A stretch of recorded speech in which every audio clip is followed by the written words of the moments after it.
commencer d'abord pour vous présenter pour ceux ou celles qui ne vous connaîtraient pas, s'il vous plaît. Bien. Bonjour à tous, heureux de parler devant vous. Donc, moi, j'ai commencé à pratiquer le yoga à l'âge de 17 ans et j'ai ouvert mon institut dans les années 60. Ça a démarré tout doucement au Sénégal et c'est à partir de 64 que vraiment mon enseignement s'est développé depuis le Sénégal. Et puis j'ai rencontré un docteur qui est venu à Dakar lors des journées médicales de 64 et qui a entendu parler de moi, de ce que je faisais sur le dos, le yoga d'origine égyptienne, le kung-fu, et ce que ça fait sur l'appareil locomoteur. Et il est venu me demander si j'étais d'accord d'aller avec lui à la faculté de médecine. Ça a été un succès. Tous les 700 médecins participants se sont levés, ont applaudi, puis il m'a dit, avec ce succès-là, il faut venir à Aix-les-Bains, en France. Et c'est ainsi que j'ai commencé à aller à Aix-les-Bains, en France, et passer les étés là-bas, de juin à octobre, jusqu'en 1980. Et ce dernier nous a quittés, il a quitté ce monde. Donc vous voyez mon cheminement. Donc ça, je m'occupais des malades, rhumatisants et des personnes âgées. Ça a beaucoup joué dans mon enseignement. Vous avez étudié avec Paramahansa Yogananda, le livre qu'on connaît tous, Autobiographie d'un yogi. Quelle est votre définition à vous du yoga? Le yoga, d'abord, c'est l'union, comme le nom dit, yoga, yug, dans sa racine. Yug, c'est relié à. Mais le yoga rejoint presque la religion, dans le sens de religare, relié à. Donc c'est l'union au moins du corps et de l'esprit. Deux éléments complémentaires, le ha et le ta, l'activité et le repos. Le yoga, ce n'est pas forcément l'immobilité, ce n'est pas forcément la mobilité, c'est à la fois les deux. Comme le dit Krishna, qui va dans l'action et l'inaction, dans l'inaction, l'action, celui-là voit juste. Donc ça touche l'activité, le yoga de l'action, le karma yoga. Et pour nous, le hatha yoga est déjà dans l'action, le yoga de l'action. Et puis, il n'y a pas vraiment de différence entre le hatha yoga et le raja yoga. C'est seulement une question d'optique, de ce qu'on fait pendant et après. On dit que vous êtes un vulgarisateur, une personne qui fait beaucoup de synthèse.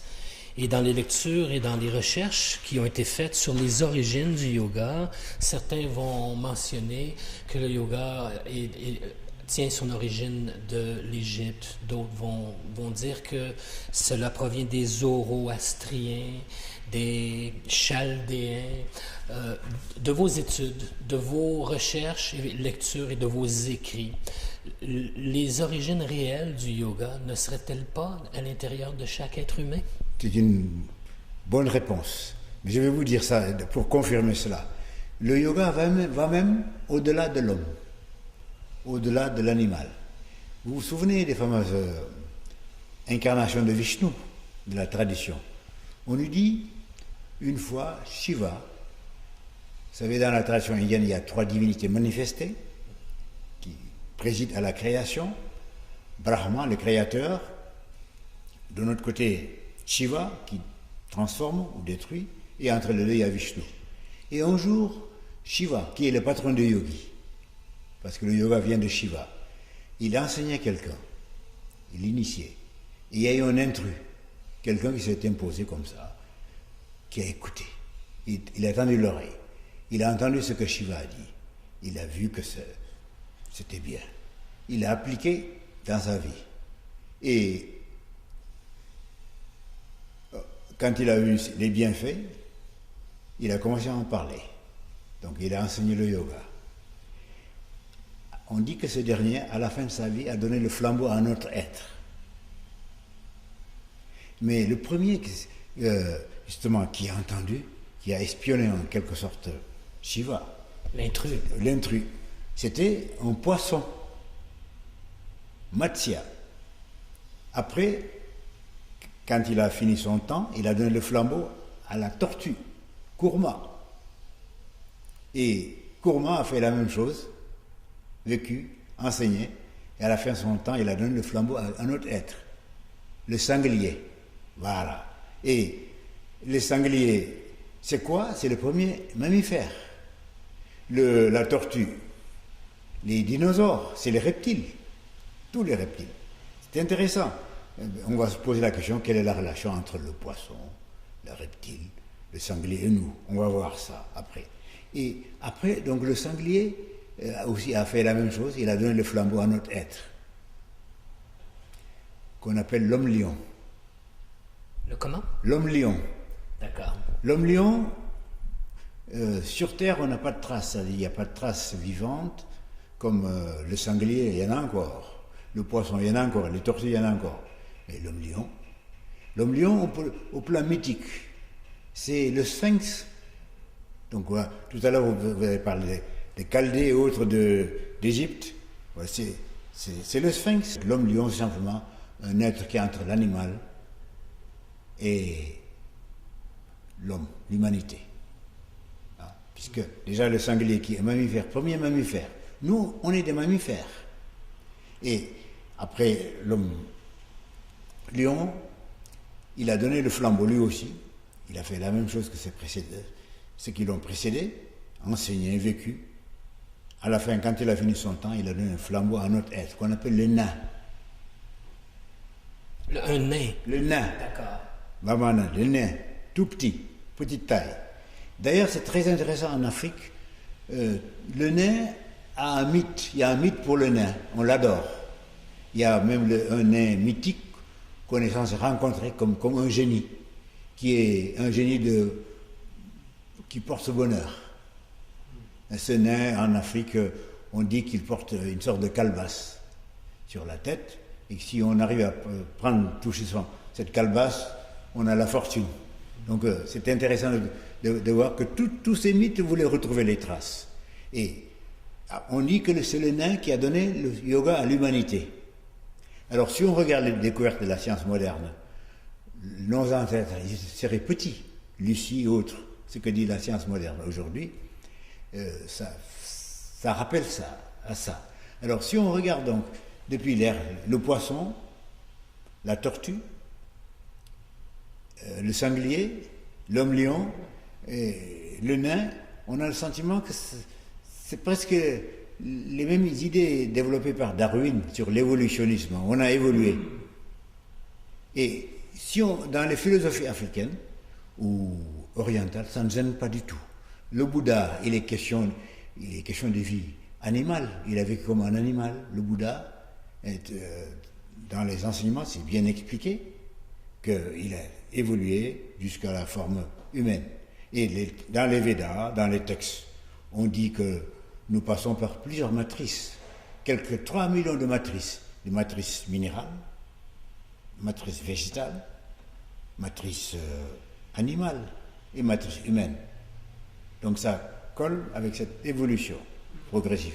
C'est pour confirmer votre question que le yoga est en nous, mais il est déjà chez l'animal. Chez l'animal. Et tout coordonne dans ce que vous dites. Oui. Alors, la question qu'on se pose, si c'est en nous, si c'est dans les animaux, si le yoga est, comment se fait-il que l'homme, que nous sommes forcés d'apprendre? Vous avez été, de ce que j'ai lu de votre sujet, à votre sujet, vous avez, entre guillemets, là, été forcé d'apprendre plusieurs techniques, plusieurs pratiques pour continuer sur votre chemin. Si le yoga est inné en soi, comment se fait-il qu'il ne se déploie pas dans sa pleine nature? C'est-à-dire que nous oublions d'une vie à l'autre. Et cet oubli est nécessaire. On apprend, c'est normal. Parce que même dans la nature, il y a des choses de base qu'on apprend. Même un animal, prenons le fœtus, vous savez, même fœtus humain, il passe par tous les stades. de l'eau, et dans le liquide amniotique, eh bien, quand il naît, un enfant, il va ramper comme un animal. Il va, donc c'est normal, il y a un processus qu'on doit refaire. On apprend, pourquoi on comprend ce qu'on apprend, c'est parce qu'on l'a déjà appris une fois. Et ceux qui ont bien appris, les vies passées, deviennent ce qu'on appelle des génies, des surdoués. Ceux qui ont mal appris ont du mal à comprendre. Est-ce que ça expliquerait les inégalités entre les êtres humains? Oui, est-ce que c'est une inégalité? Ça dépend seulement du mérite. Si on a bien travaillé dans cette vie, si on doit revenir, le gain de ce travail-là va être là, disponible. Alors, certains vont dire, oui, on est avantagé, mais c'est parce qu'on a bien travaillé. Mais si on n'est pas avantagé cette vie, rien n'empêche de travailler. Parce qu'il y a des gens qui naissent avec des qualités, mais qui les négligent. Et d'autres qui ont des défauts, enfin qui ont des faiblesses, et qui, à force de travail, rattrapent ceux qui ont des qualités et qui n'ont pas travaillé. Donc il ne s'agit pas seulement d'être doué, d'avoir le don, mais aussi c'est de travailler, de s'exercer, méditer. Voilà, c'est cela. On dit en bouddhisme que l'élève, le disciple, en présence, simplement d'être en présence de son maître, peut l'amener à évoluer davantage. Oui, dans une certaine mesure. La compagnie avec les gens qui ont la même tendance, la même démarche, aide. Ouais. La transmission silencieuse. Voilà, transmission silencieuse, ça existe, mais il y a aussi une communication, l'énergie qui se déploie entre les êtres. Ça compte beaucoup, parce que nous communiquons plus avec l'énergie. Dans ce monde aujourd'hui, on croit que les gens sont libres, qu'ils peuvent tout voir, tout entendre et être libres. Non, tout ce que l'on voit peut avoir un impact sur nous. Tout ce qu'on entend peut avoir un impact sur nous. Alors il vaut mieux choisir ce que l'on voit, choisir ce que l'on entend, choisir ce qui se propage. C'est pour cela, être avec quelqu'un d'évoluer, ça peut vous aider à évoluer. De même, un enfant qui est né dans une famille de médecins, cette ambiance de famille de médecins va l'aider, certainement s'il veut faire des études de médecine. Ça ne suffit pas, il faut qu'il travaille dur aussi, comme ses parents. Mais c'est un avantage. Mais ça n'empêche pas qu'un enfant d'un paysan aussi puisse devenir médecin, parce que ses parents ne sont pas d'un seul coup devenus médecins, ils ont étudié. Voilà, donc l'ambiance dans laquelle on est peut aider. C'est dans ce sens que les bouddhistes, ils n'ont pas tort. Mais ça ne suffit pas. Est-ce que, d'après vous, les obstacles qui surviennent dans la vie, parce qu'on est des humains, on a des contraintes, il y a des blocages, des grands tis, des nœuds dans notre corps, est-ce que, d'après vous, c'est un signe d'évolution que d'avoir beaucoup d'obstacles dans notre vie? Mais, oui et non, parce que quand on fait des études, on passe des tests, des examens, qui permet de vérifier donc, l'état de l'avancement. Les obstacles, on peut les voir comme ça. C'est pour nous affermir. Par exemple, quelqu'un qui fait du bodybuilding. Bon, le bodybuilding, c'est différent du yoga, mais c'est une image. Et il va soulever des poids de plus en plus lourds. C'est comme dans le yoga aussi, on prend des postures de plus en plus compliquées. Bien que le yoga n'est pas dans la compétition. Attention, hein, ça n'a rien à voir avec la compétition. Mais je veux dire, il y a une idée de progression dans tout ce que l'on fait, en dépassant la difficulté à chaque fois. Il faut un peu de difficulté. D'ailleurs, la pesanteur, nous, sur Terre, elle fait que nous avons une difficulté à nous déplacer. Et en même temps, elle est utile. Dans l'espace, on flotterait, hein, où il y a moins de pesanteur. Alors ici, pour se lever, on tombe, on va se faire mal. Mais en même temps, c'est bon. La difficulté est bonne. Il ne faut pas être maso, hein? Mais elle est bonne. Bon, ça permet d'avancer. D'accord. Oui. Et dans les textes sacrés, dans les textes védiques, il y a tellement d'écrits, il y a tellement de... Bon, on parle beaucoup des sutras, on parle beaucoup de Patanjali, c'est sûr qu'il y a plusieurs écrits. vous, est-ce qu'il y aurait sous un texte, un extrait qui vous touche et qui touche les personnes lorsque vous les rencontrez, lorsque vous leur enseignez, qui pourrait aider? Oui, eh bien, j'ai une école de formation. On y étudie Patanjali, les sutras Patanjali, la Bhagavad Gita, les Upanishads du yoga, les 7 Upanishads, les Hatha Yoga Pradipika, Bhagavad Gita, Lao Tse. Tous sont pleins d'enseignements. Nous étudions jusqu'au psaume de David, jusque les psaumes de David dans la Bible. Bon, je sais qu'il y a des problèmes avec les religions, mais bon, comme on dit, il ne faut pas jeter le bébé avec l'eau du bain. Dans la Bible, les psaumes de David, c'est comme des mantras. Il y a des gens que ça peut convenir, il y a d'autres gens, bon, ça ne peut pas convenir. Donc il y a cette diversité, on choisit, parce qu'entre Lao Tse et Patanjali, il y a quand même une différence, de langage ou autre. Donc chacun trouve les mots, la formule qui convient, avec la diversité. Comment ça a commencé? Pouvez-vous peut-être nous donner un aperçu de l'école ici? Qu'est-ce qui se fait? Parce que vous résidez quand même en Suisse, normalement. Voilà, vous êtes au courant de tout. J'ai fait mes devoirs.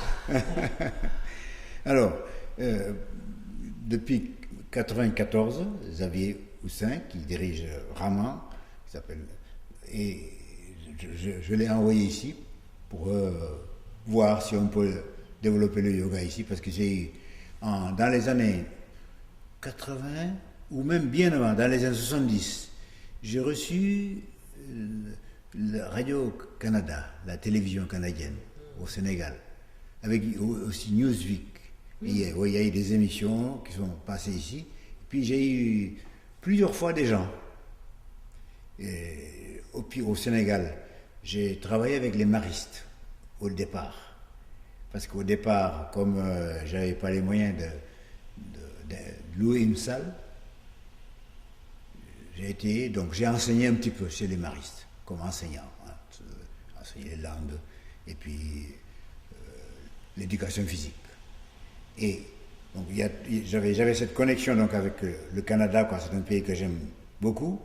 Et avant Xavier, d'ailleurs, j'avais aussi envoyé quelqu'un d'autre, mais qui était dans l'enseignement supérieur, qui n'avait pas le temps. Et Xavier donc est venu, lui, il a démarré depuis 1994. Et comme ça démarre bien, moi je viens le voir chaque année pour aider, pour l'encourager. Vous êtes beaucoup dans le don, le bhakti, voilà. Du danger de ne pas avoir de maître. Bon, ben, on a Yogananda. Il n'y a pas de danger. Bon, tout dépend. Hein. Les maîtres, on peut en trouver, mais il y a des gens aussi qui peuvent évoluer sans avoir un maître. Il faut que aussi les maîtres soient bons, hein, parce qu'il y a des faux gourous aussi. Hein, parce qu'il ne faut pas systématiquement dire il faut. Si vous trouvez un bon, suivez-le, comme Yogananda, comme d'autres, comme le Christ, comme le Bouddha. Mais sinon, vous pouvez évoluer. Je suis très, très reconnaissant que vous ayez accepté de me rencontrer.